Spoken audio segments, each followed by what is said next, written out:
excited to be live streaming with the 3 wonderful participants out in the world, or however many there are. We're here at the Discovery Center of the Columbia River Gorge, and the first stop on our tour of Regenerate Cascadia. And as you can see, the title of my talk today is How Do We Regenerate Cascadia, which has a couple of really interesting sub-questions built into that title. One that I want to point attention to is how, which is not do we, whether we should or not, but what do we actually need to do it. And then another is regenerate. We're going to talk about what it would actually mean to create healthy, thriving, living systems at the scale of Cascadia, which is huge. And for those of you who don't know what this picture is on the background, that is part of the watershed maps of Cascadia, slightly reoriented for artistic effect. But the important thing to notice is that this is a lot of rivers. I think there are, what, 430 rivers in the Cascadia bioregion or something incredible like that. So we're talking about regenerating on really large scales. We're talking about collaborating in ways that most people don't believe is possible. And I want to make the case that this is the minimum scale necessary. So I want to go the other way. Instead of saying, I can't believe we could work at this scale, I'm going to say, if we work at any scale less than this, humanity is screwed. So I want to make that a baseline. So for that, if this thing will start, there we go. Oh, did it jump ahead? Good. Oh, it jumped ahead. Come on back with time lags. Would you please? There we go. I think it's really important to start with a little reminder. I want you to notice how many political boundaries exist on this image. None. Because the Earth is a fully integrated, seamlessly holistic system. And if you just look at the way water moves at the whole Earth level, you can see clouds, you can see lakes. If you zoomed in, you'd see rivers, and you can see all of the ocean, and you can see the cycling of water to make the weather. Basically, the water is touching everything everywhere. And if you were to ask which part of the Earth contains the water, I mean, once you get below the continental shelf and the crust and into the magma, well, you'd still find some water, but a lot less of it. And you start to see that it's actually seamlessly integrated. And this creates a really interesting challenge for us, which is that when things are seamlessly integrated and humans pretend that they're divided into little parts, you get all kinds of weird problems. And so to talk about Regenerate Cascadia, I want to give us a little context about why we need to. And the way I like to do that best is with the framework called planetary boundaries. Who here has heard of planetary boundaries? Most of us. So planetary boundaries is a framework developed by about 3,500 Earth system scientists. The original paper had 17 authors, but they were summarizing a lot of other people's work. They're a network, a community of researchers called Stockholm Resilience Center. And they asked a really interesting question back in 2009. Their question was this: with everything we know about the dynamic Earth, are there any thresholds for any of the processes involved in the Earth that if we crossed that threshold, we would move out of the stability of the Holocene, which is the only time we've ever had stable cities, empires, civilizations, large-scale agriculture, and basically would move outside of that safe space. And then the question of whether we could have a planetary civilization would basically become an open question, which is to say, we don't even know if it's possible to have complex, diverse, large city-states and civilizations outside of these thresholds. So they asked this question: are there boundaries that if we cross them, we would leave the safe space for these complex societies? And then they did their research over a couple of years, and they said, oh, wait, there are 9 of these thresholds. 9 of them. They're all listed here. And if we cross even one, planetary civilization sort of goes out the window. So they have climate change as one of them. Another one is biosphere integrity, which is basically saying, what is the rate of extinction? How much biodiversity? Do we have resilience in our ecosystems? Third one is land system change, which is basically the destruction of ecosystems to create degraded landscapes. Then there's freshwater use. There's only 1% of the world's water is freshwater. And then there's biogeochemical flows, which is nitrogen and phosphorus associated with nitrogen fertilizers that run off into waterways and kill aquatic ecosystems. There's ocean acidification, atmospheric aerosol loading, which is another way of saying air pollution, stratospheric ozone depletion, the ozone layer that protects us from dangerous ultraviolet radiation, and then another catch-all called novel entities, which is some chemical created by humans the planet doesn't know how to deal with. It's like, all right, there are 9, and if we cross even one, planetary civilization is probably going away. So they're like, all right, if there are 9, how are we doing? And so in 2015, they published a study and found, based on the evidence up to that time, we'd already crossed, if this thing will move, we'd already crossed 4 of them. We didn't cross them in 2015. This is when the conclusive research showed we'd already crossed the boundaries for climate change, the rate of extinction, land system change, and biogeochemical flows. Remember, even 1 means planetary civilization probably not going to continue. But then they keep doing their research, and peer review research has time delays. And so in 2021, they confirmed freshwater use and ocean acidification have been crossed. Although if you look in the media, about 2 weeks ago, they put out the press release on this and declared we're now at 6. Even though in their own interviews with the scientists, they declared back in 2021. It just took that long for it to get reported in the peer review literature. And then in 2022, they added microplastics. Microplastics that are in every ounce of breast milk of every woman on Earth. And basically these novel entities that are long-lasting, that are persistent, that are toxic, and they're in all of our water supplies. And so we have crossed 7 of 9 planetary boundaries. So when someone says, we've got to reduce the amount of carbon dioxide in the atmosphere to 350 parts per million and we're fine, that person is lying to you. They're just blanket lying. The truth is, we have gone way outside of the safe range across a cascading set of systems, which means we need really holistic, transformational, deep changes. All right, that's what the planetary boundaries framework tells us. But if we keep going, gosh, I might have to stand on the other side to get this thing to advance. Will you please advance? There we go. There's a whole other body of research on tipping points in the climate system. I'm not going to go into all of these. I just want to name that this is a growing body of research, increasingly clear in its sophistication and its details. Everything listed in this image is part of the climate system, which is basically the integrated biosphere, atmosphere, ocean system. That's what the climate is. And you can see the boreal forests, which span all of the Arctic Circle, which have been burning off in Canada this year. You have the Greenland ice sheet melting, the Amazon rainforest, which is right on the verge of collapsing within the next 1 to 2 years. The Amazon rainforest will collapse. The shutdown of the Atlantic circulation, creating deep ocean, which is in the process of slowing down and has slowed down by about 20% since 1980. The permafrost in Siberia, releasing huge amounts of methane, exploding, making giant craters, and on and on. And what you can see here is that within the Earth system itself, there are all of these different tipping points that correlate with the planetary boundaries. The planetary boundaries are actually measures of where these tipping points get triggered, but these tipping points are actually connected with each other, which means they can cascade. One of them tipping can cause another to tip, can cause another to tip. And I'm just going to give one example of this to show you why we have to work at such large scales in regenerative work. And that is this one, a really simple feedback loop, which works like this.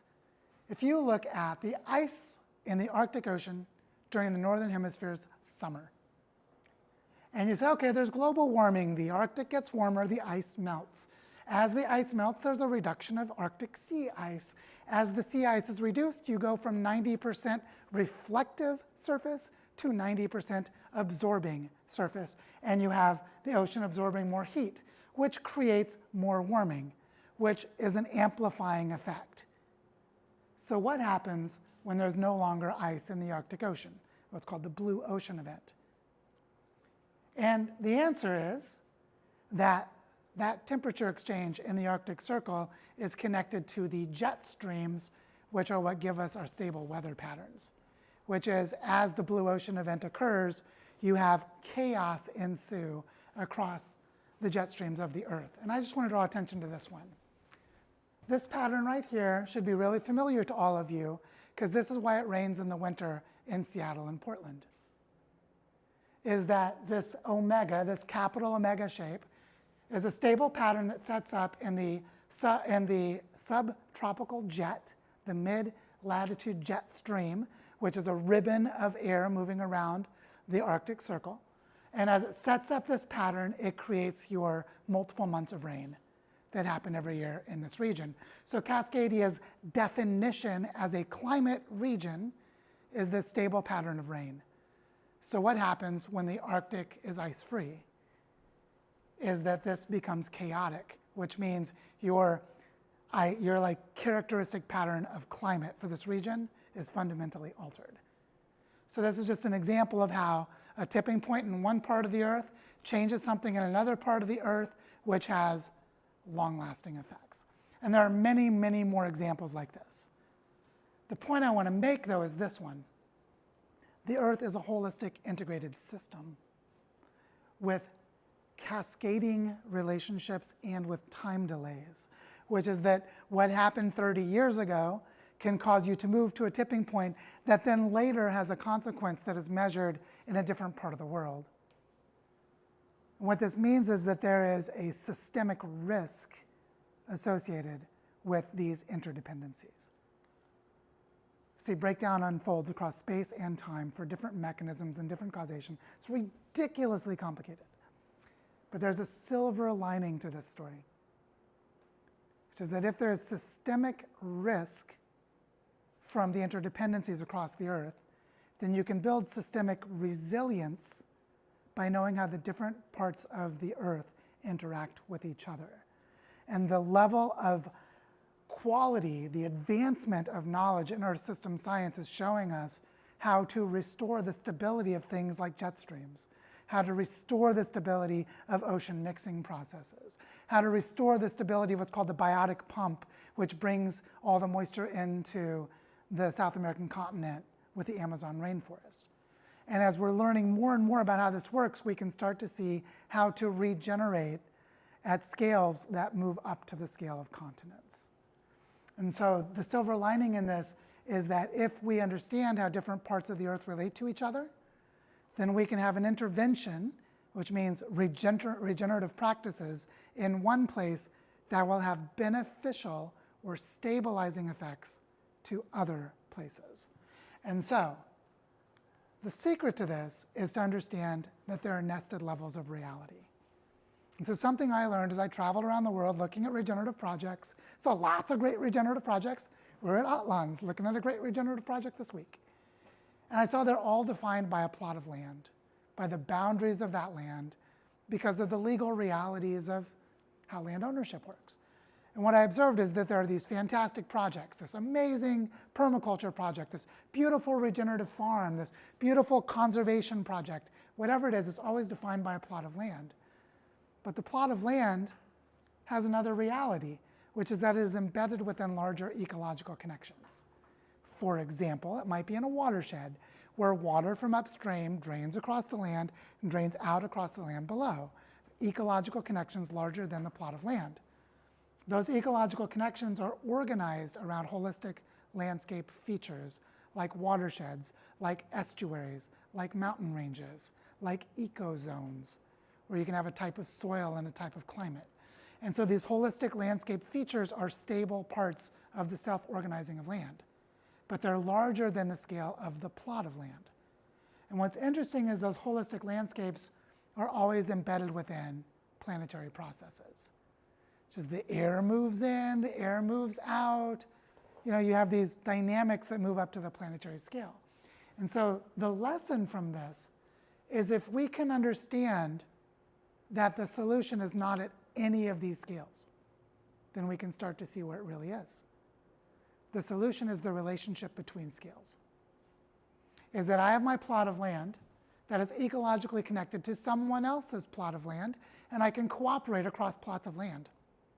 How? Around the holistic patterns of landscapes.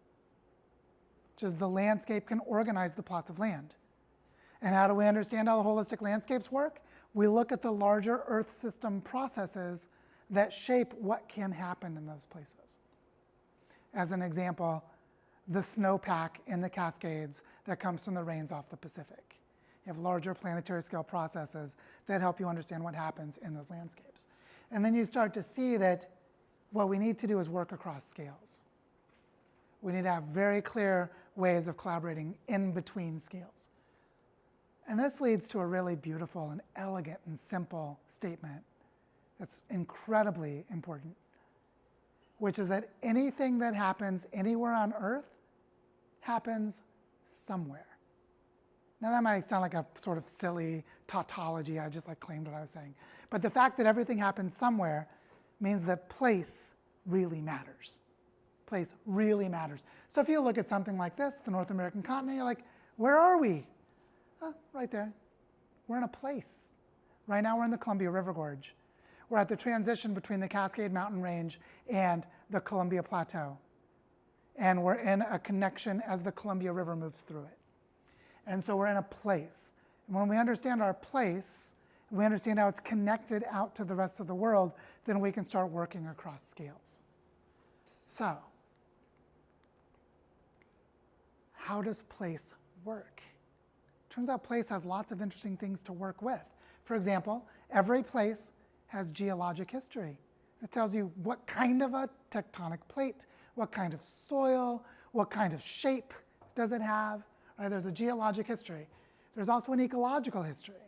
What kinds of species, what kinds of ecosystems, what kinds of climate, what type of living system is in this place. It also has cultural history for humans. Who are the ancestral peoples of this place? How do they live? How do they structure their lives to be sustainable across long periods of time?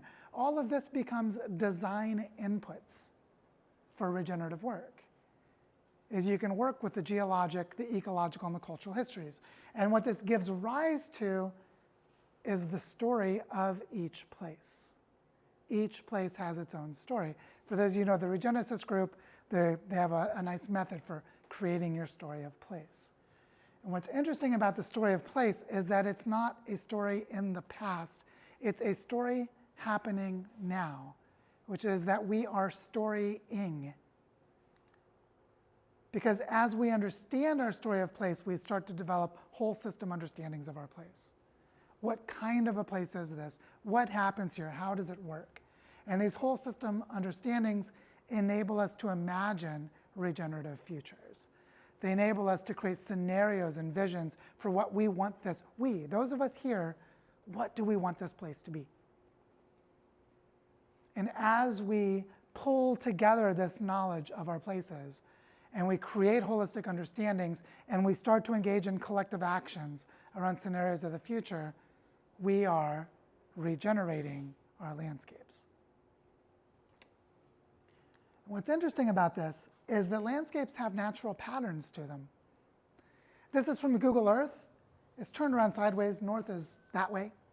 But that little urban center you see up there is Eugene, Springfield, the second largest population center of Oregon. And what you can see here coming down to the bottom is the McKenzie River, and you can see two other drainages. What's interesting to notice is that the pattern of degradation is the pattern of the watersheds. Look, they come into these alluvial floodplains and they do agriculture. They cut down the forest. And so what's interesting is there's a natural pattern language. How would you regenerate this? The answer is it would look something like this, right? You would look at these natural shapes in the land and start to ask, what are all of the regenerative projects in that place? What are the cultural challenges, the economic challenges, the ecological challenges? How do they all fit together as a holistic understanding of that place? And you start to see that you can organize around structures that are human in scale. So this drainage up here in the top might be 6 or 7 miles long and 2 miles across or 3 miles across, which is it's a scale that you could organize a landscape planning and restoration process around it. And so what's interesting about this is that the land tells us how to organize. We organize ourselves according to the land. And as we do this, we start to become part of the consciousness and the intelligence of the land. This works at larger scales too. This is the Willamette Valley. Turned it sideways so you could see it better, so north is to the left now. And what I want you to notice is how profoundly deforested and degraded Oregon is becoming. It's like insane. This is a screenshot I did on Google Earth. And like all of those are patches of deforestation. But what's interesting is the same way I showed in the previous picture, you could start to see how would you regenerate the Willamette Valley? Well, you'd start by picking some of the most degraded places, organizing people and projects within them, and having them run in parallel with their own local management groups.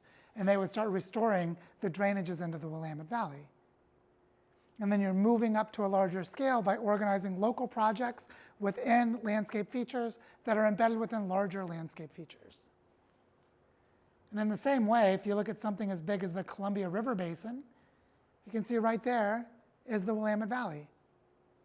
See, reality has different levels.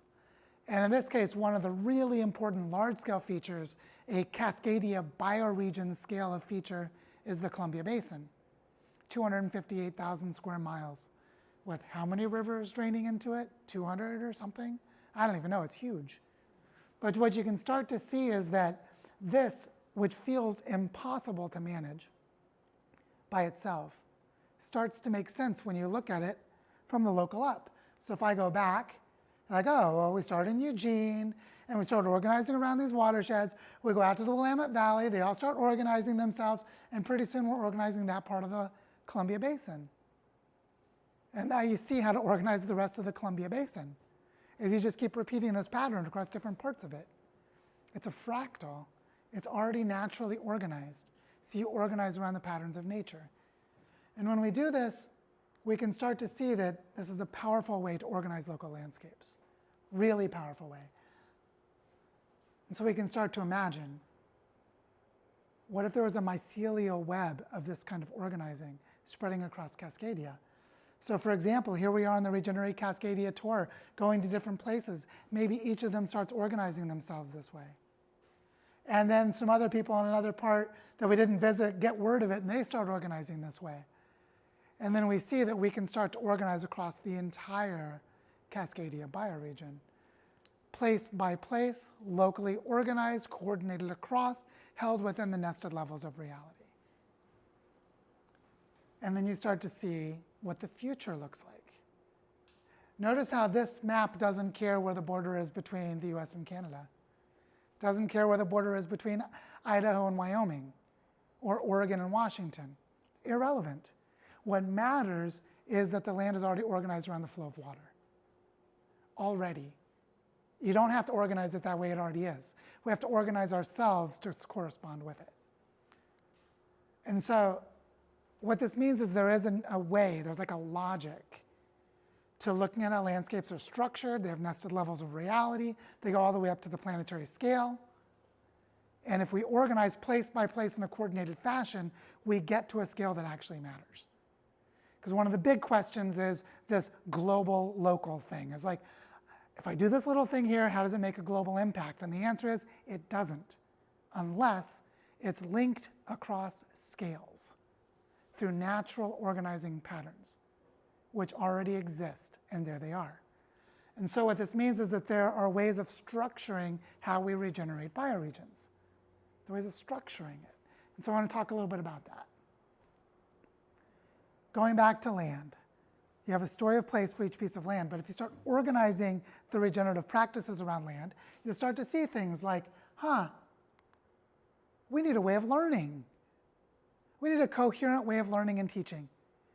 We need to create bioregional learning centers, which is we need to create places that reconstruct the cultural history, the geologic history, right? The ecological history, that teach us how to live in this place. So we need to create bioregional learning centers. We need to create ways of organizing that local knowledge, probably multiple of them, right? And then we need some kind of territorial governance.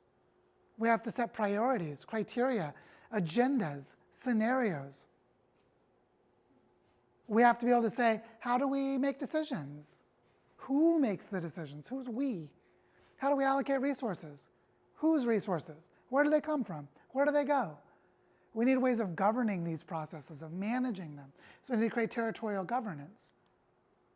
And then also, we need to look at the existing local projects. Here in Cascadia, there are probably tens of thousands of regenerative projects. I mean, just think about it. How many do you guys know? There's so many. But right now, they are not organized into tapestries.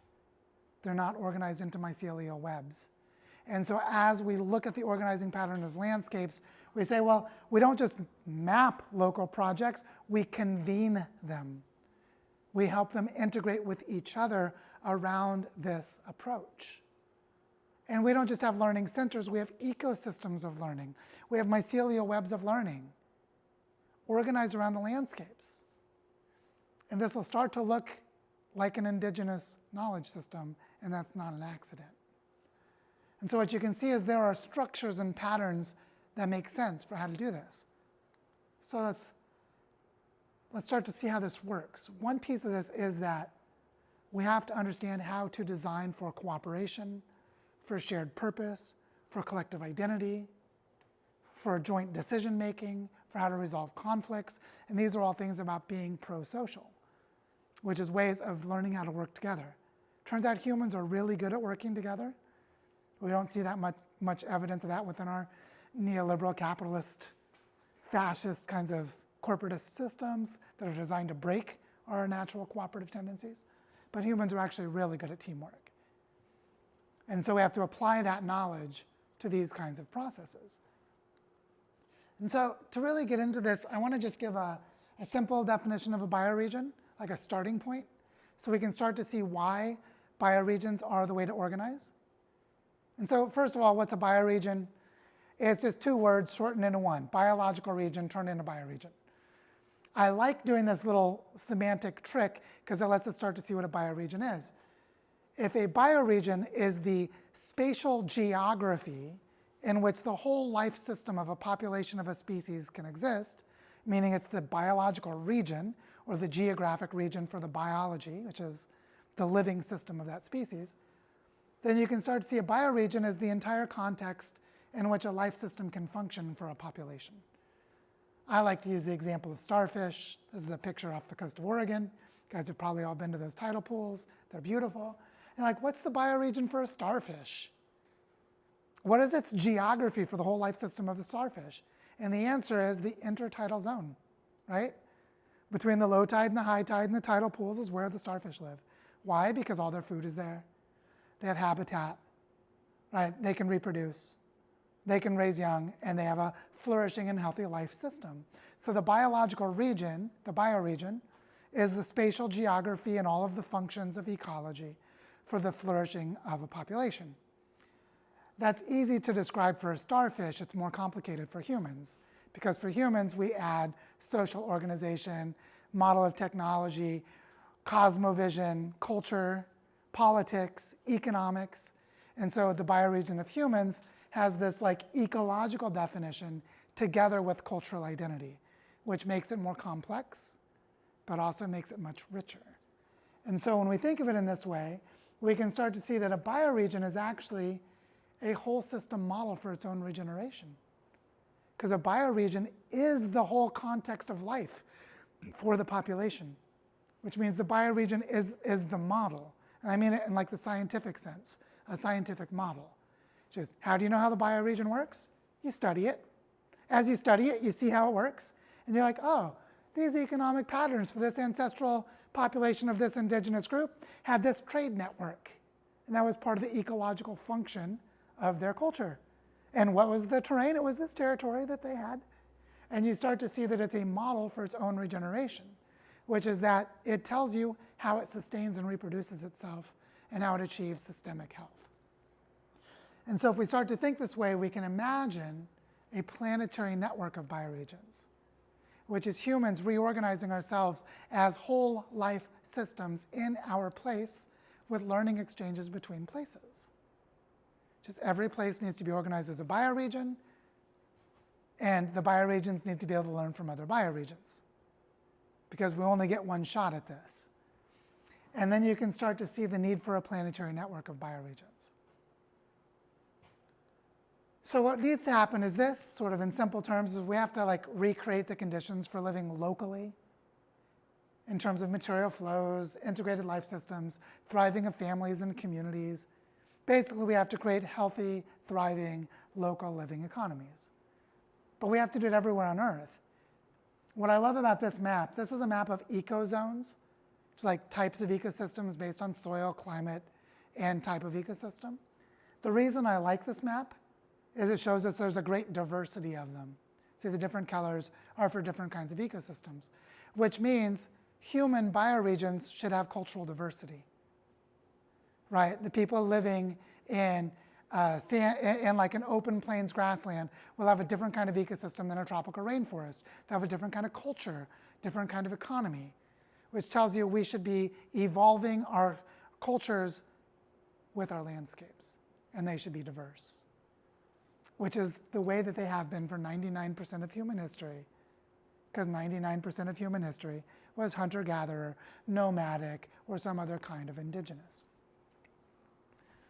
So what's interesting about this is when we go back in time to this famous study in 1972 called The Limits to Growth, the first time that someone looked at the material flows of the global economy, and they found that business as usual, which was the scenario they created, would lead to exactly the collapse that's happening now, right on schedule. The group that did that work, you might know Dana Meadows and Emery Levins and some of those people involved, but after the study came out in 1972, they met at Lake Balaton in Hungary, and so they called themselves the Balaton Group. And during the next 10 years, from 1972 to 1983, they had meetings at top universities all over the world, and they figured out what do we need to do to create planetary sustainability. And in 1983, Dana Meadows wrote this little essay called A Brief History of the Balaton Group. And this is a quote from that essay.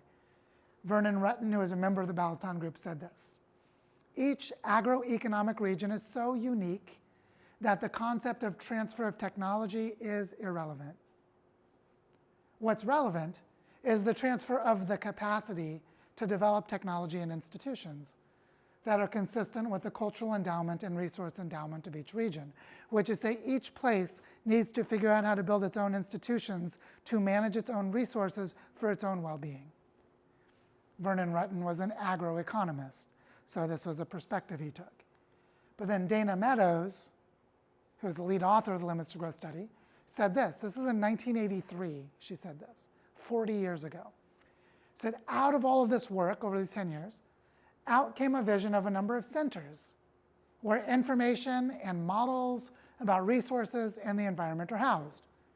There would need to be many of these centers all over the world, each one responsible for a distinct bioregion, which is we need a planetary network of bioregional economies organized around local living systems. Each of them needs a bioregional learning center. She said this in 1983. Do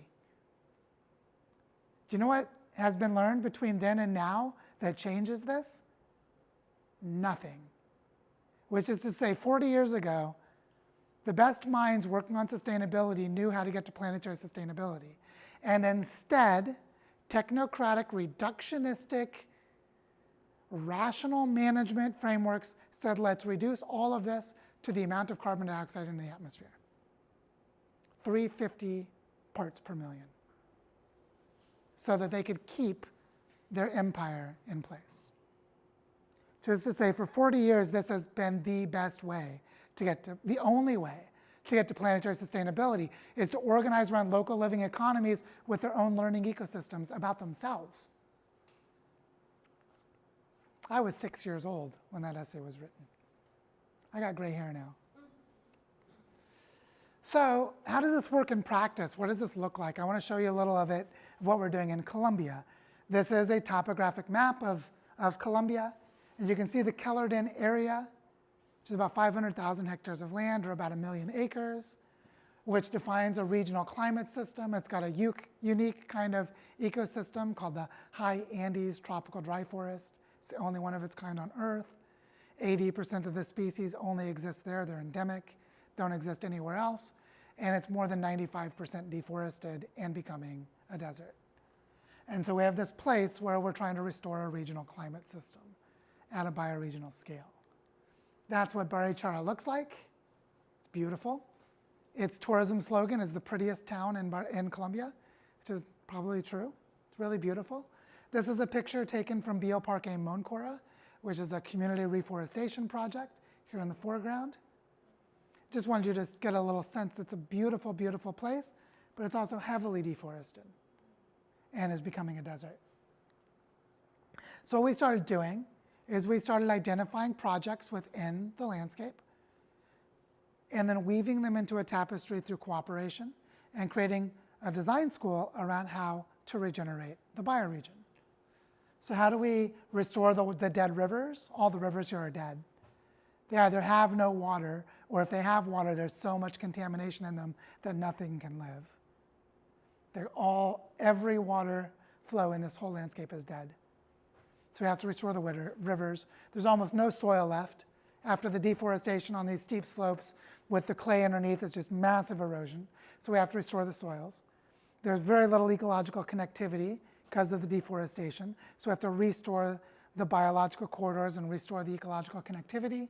And we're doing that work at the landscape scale. And we're doing it through 4 key patterns of regeneration. I know this is a little hard to read, so I'll just summarize it. But the key patterns of regeneration we're working with are 1, the restoration of entire watersheds, forming watershed councils, organizing reforestation and agroforestry and other economic practices around watersheds. We have a learning center in syntropic agroforestry, which is learning how to regenerate soils and forest and store water while also building alternative economic models using agroforestry systems.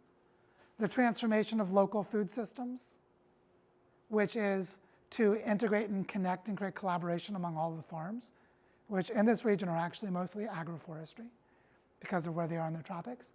And then the design of alternative economic models, creating solidarity exchanges, cooperatives of producers. We have a store called Casa Común.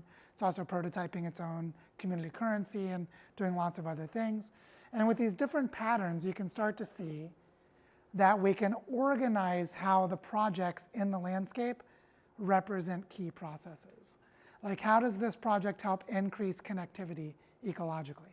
How does it help increase the flow of water? How does it increase the recharge of aquifers? How does it help increase local resilience in the context of global supply chains that could collapse? And we're sustaining these territorial patterns by creating a territorial foundation, which is a philanthropic nonprofit organization that mobilizes resources and creates governance within the territory. And then we do things like this. This is Felipe here in the middle. This is a project called Pasos de Agua, where the pattern of connectivity is children walking through the landscape in different parts of the watershed of the Barichara River, interviewing the adults to ask them where the water went and why the river is dead, to build conscience and connection, and then bringing indigenous elders and other kinds of experts to come and guide the children in how they can relate to the water and create deep sacred connection and also do ecological restoration. The children create their own governance. They come up with ways of restoring the watershed, and then the adults listen to them and all these intergenerational relationships. This picture on the right, that's Gabriela and her granddaughter Soraya.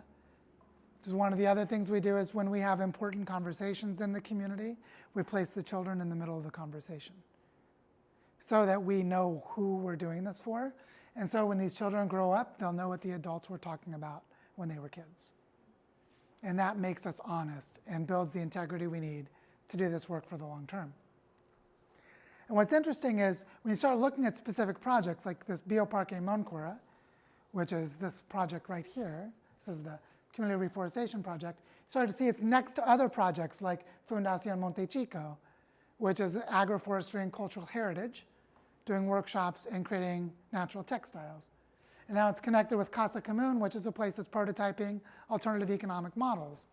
And you start to see that the projects themselves are organized into the landscape, have their community connectivity and their land system connectivity. And you start to see how to organize them. So you go from seeing isolated projects, these are all different projects that we've mobilized resources, created collaboration, helped them create frameworks for working together. And then it doesn't matter what the projects are, just see there's a diversity of them, and we're helping them to work together. Currently working with about 25 or 30 different projects and about 80 different local producers, and we're weaving them in to a different model of economics. And what's interesting is when you look at these projects here just as a collection of squares, you don't know how they relate to each other. But if you look at them where they sit in the land on a map, you start to see how you can organize them around drainages of water, around soil type, around type of economic activity. You can start to do zoning of the land. This part's for conservation. This part's mixed use for restoration, but also economic activity. This is urban zoning for dense human habitation. And you start to see how to organize the landscape in a clear and coherent way.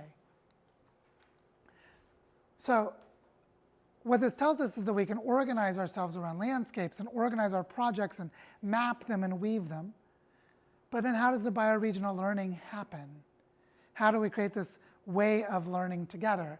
So the idea of a bioregional learning center, at least in simple form, is it helps coordinate the existing learning processes. It's not that it's creating new learning processes, although it might do that, but it's actually identifying what's already here and helping coordinate it and bring it together. It's mapping what exists and sharing the knowledge, creating new ways of sharing the knowledge. Like, oh, there's this really cool plant that makes this cool medicine. How do we share that with people? So the mapping and knowledge sharing is a big part. The gateway into community activities. This is to say, if you're an outsider and you arrive into a region, where do you go to learn what's there? You need an entry door, right? You need like your help desk, like your reference desk at the library. You go up and say, hey, I'm looking for this. And they go, oh, you should go talk to them. So the Bioregional Learning Center becomes the entry portal into the territory for outsiders. So you show up and say, I'm interested in trauma healing and women's circles. And like, oh, go talk to this group. I'm interested in permaculture, composting, and soils. Go talk to that group. And so the Bioregional Learning Center becomes a coordination tool and a navigation tool for people. It also allows you to do advanced modeling and simulation, like what our universities and our research laboratories do now. Like, all right, here we are in the Columbia River Basin. Who is studying the flow of water? Who's studying the changing precipitation patterns? Who's changing the seismic activity? Who's watching what's going to happen when the next big earthquake happens? So your advanced modeling and simulation can be reorganized into this ecosystem of learning. And then you have your indigenous perspectives, and the decolonization and the unlearning processes are a big part of this work. What's interesting is that it's both centralized and decentralized, like your nervous system. You have a brain stem, and you've got nerve cells all across your body, and you've got glands and hormones, and they're all communicating for how your nervous system works. In the same way, you have centralized aspects and decentralized aspects. Like you might have centralized coordination mechanisms to enable decentralized processes to have harmony with each other. And so a bioregional learning center will have both. And you start to see how to reimagine community colleges, retreat centers, field sites for researchers, ecosystem restoration camps, informal learning groups, book clubs, all kinds of things. What libraries do today. You know, most libraries are community centers. And you start to see a bioregional learning center can be cobbled together from what already exists. When you look at territorial governance, how does that work? Well, one is, if you start to map and weave local projects, what is weaving of local projects? It's actually helping them make decisions together, which is your practicing governance. You say, all right, let's go and look at the agricultural space, like the food system, for example. And let's start convening different kinds of farmers and different supply chains and different kinds of investors and different kinds of researchers, like, say, university extensions, which work with agriculture. And you start to map and weave local projects. You identify needs and priorities together. You know, what's our purpose? What are we trying to do? What's most important? In Barichara, for example, we learned that water was a huge issue, and it organizes so many things. Water is a really big priority for us. And you start to identify needs and priorities through multi-stakeholder processes and various kinds of participatory decision-making. You also form landscape partnerships, which is you bring together the vested interests in the health of the system as a whole. Notice the word vested interest here is positive. People are going to stick around. Who are the farmers who have land but don't have kids who want to farm? They're invested in the well-being of that land and the future food production of that region. You might help them set up community land trusts or different kinds of learning exchanges or build tiny houses so that people can live there that couldn't afford to buy the land. But you form landscape partnerships because you can't do this alone. And then you create community funding structures, which is you identify what is valuable, where it's stored, where it needs to go, how it needs to be transformed. But who decides? The members who are participating in multi-stakeholder collaborations, local networks making decisions together. You mobilize resources in service to the whole landscape, to the whole place, to the whole bioregion, which is to say, instead of mobilizing all of the world's resources so Jeff Bezos can become a bigger billionaire, is maybe not in service to the whole, right? But if you go out and start talking to people who have land, talking to people who have passion but don't have land, talking to people who have money, talking to people who have knowledge, talking to people who have tools, and say, how do we mobilize these in service to the whole? And you're doing territorial governance. This cultivates local sovereignty, which is the decisions are kept local that are important to be kept local. If they need to go further away, they send delegates. And this strengthens collaboration internally within the region just by doing this. Notice how this doesn't care about elections, how it doesn't care which state you're in. Now the specific implementations, I've got these zoning laws that are annoying in Oregon, but these other ones in Washington that are better. You get that sort of stuff. But actually this is learning how to navigate that mess with all the local people who know how to do it. So territorial governance is homegrown. Now what's interesting is when you start to think about this in terms of investments or finance, you can start to look at how would you set up a landscape fund? How would you mobilize all your resources into your landscape? And this is a model from Common Land Foundation, which is based in the Netherlands, and they work on 100,000 hectare or larger areas to try and build regenerative economies. And what they found is that you need a framework for investment that is for 20 years or longer, 100,000 hectares or larger. And that means you need to think of it like a large-scale infrastructure project. Like think of putting in a regional light rail system or any other significant infrastructure project. So let's say the total amount of money in this graph is $1 billion. How much did the light rail system in Portland cost? More than $1 billion. So this is on a scale that people are used to dealing with, right? Large-scale infrastructure projects. And what you see is you need a management team. The core team is the team that's managing the implementation of the processes during the whole period. So if you were building a light rail system, right, you need someone who's handling contracting. You need someone who's handling legal issues. You have processes that you have to maintain the whole time. The same thinking applies to landscapes. So if you want to regenerate a watershed, you need a core team that manages the processes of restoring that watershed over the entire period of the project. And what they found in Common Land Foundation is that you need something like $2 to $5 million per year to fund your core teams for a landscape, which is like a team of 10 people, 15 people, full-time, fully dedicated for 20 years, which means you need $100 million for your core team. This is just the scale that it happens on. And what they found is that almost always that is from philanthropic money, because you can't find anyone who understands this model, who would actually be able to get a financial return. The reason for that is the financial return is 8 to 10 years later, minimum. So the yellow there's the core team. The green is your regenerative ecosystem, which is all of your regenerative projects forming tapestries and interactions which don't create financial returns until they're more mature,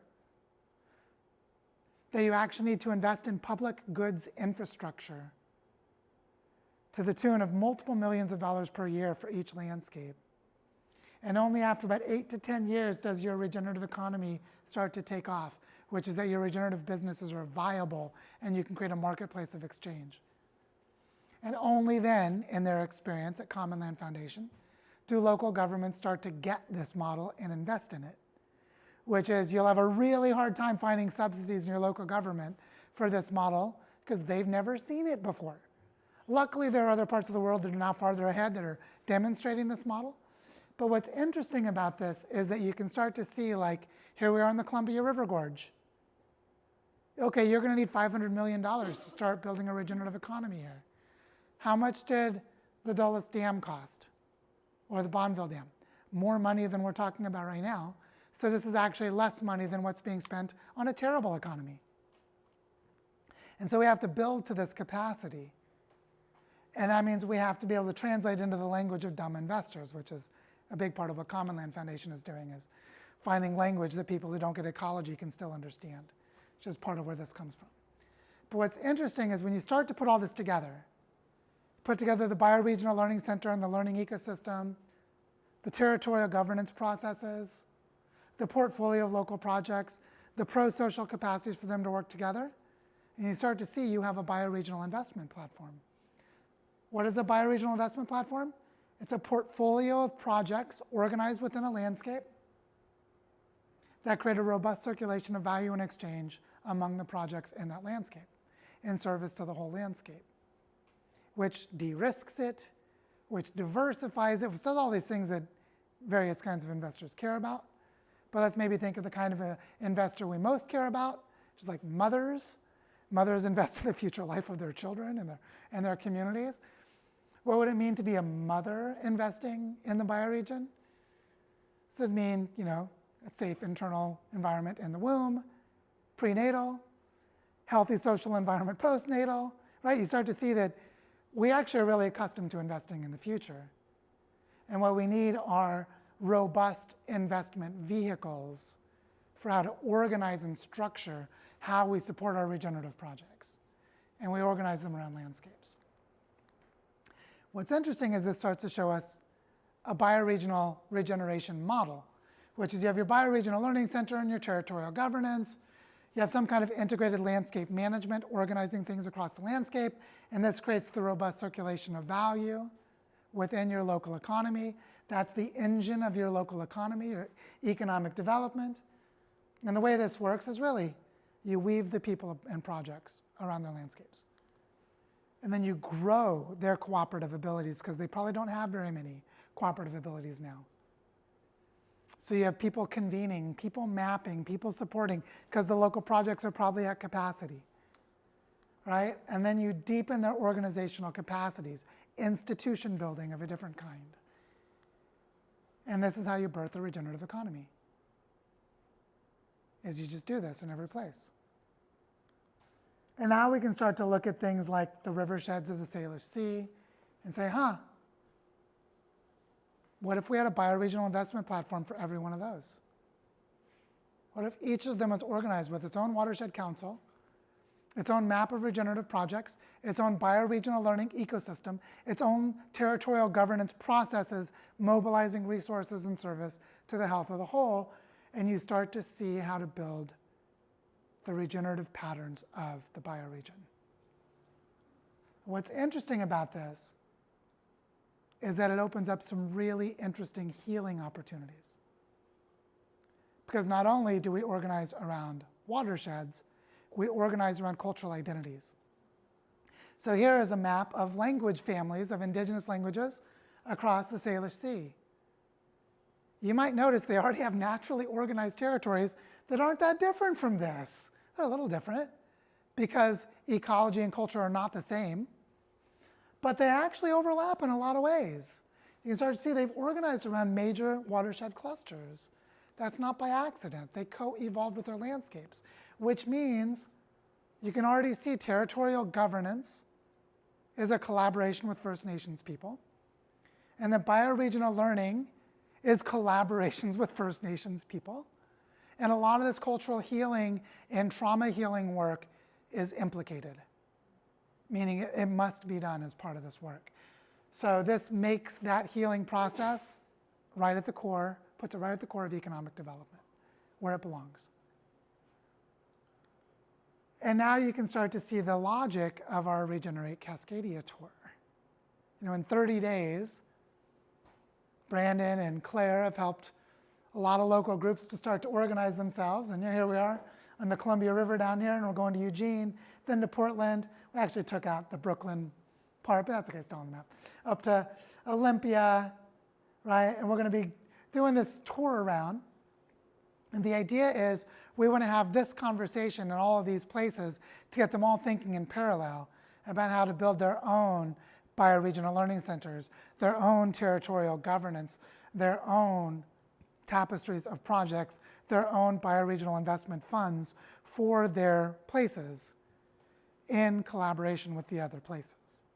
So what we're trying to do is birth this process in all of these places simultaneously in the span of 30 days, so that it will get started and be mutually reinforcing across places, because obviously we're not doing all this work in the next 30 days, we're just sparking it.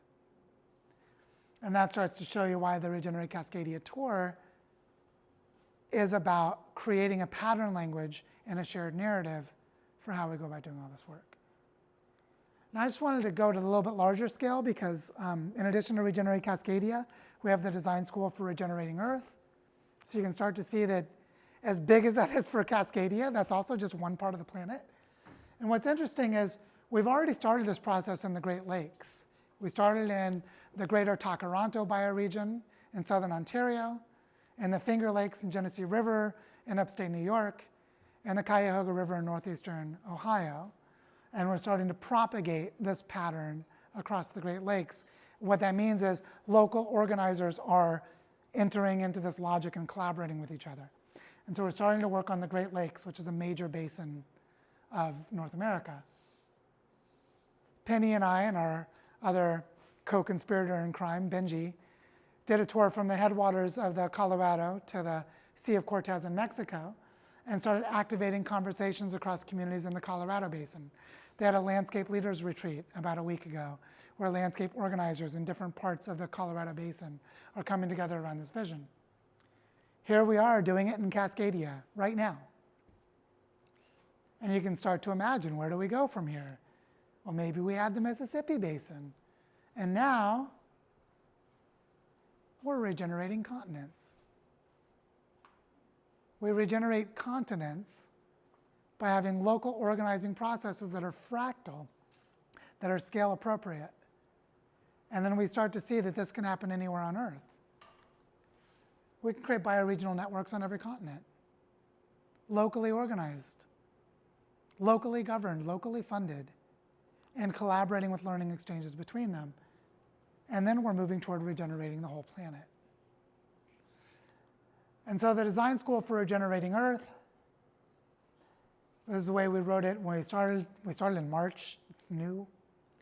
So people all over the world are gathering to regenerate the Earth at the bioregional scale and organize into a planetary network of learning exchanges between landscapes.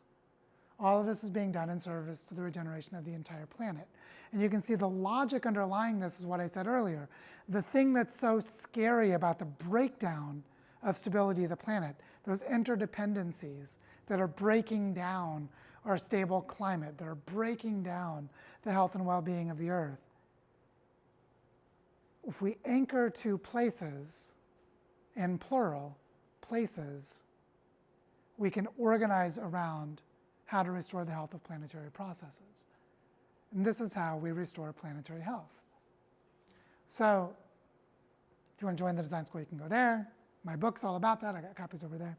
But I sort of wanted to end here to say the Design Pathway for Regenerating Earth is a book I wrote that basically says how to do this. But what's more important than reading a book about it is actually doing it, which is what we're learning how to do now. And so, so I want to end this talk by just saying that this is really happening and it's working. And so it's not just like a beautiful diagram. It's like this is the only way. And what I find really powerful about this mindset, this perspective, is once you see it, you can't unsee it. Notice how this is really different from changing light bulbs or going from a single occupancy vehicle with an internal combustion engine to a single occupancy vehicle with a battery that requires you to mine the ocean floor and scrape tabletops off of mountains and destroy the world's ocean to have clean energy solutions. all that bullshit greenwashing just goes out the window. We have to organize local living economies. And the best thinkers in sustainability have known this for 40 years. We're just sort of getting back on track. So, so that's how we regenerate Cascadia. So thank you for listening.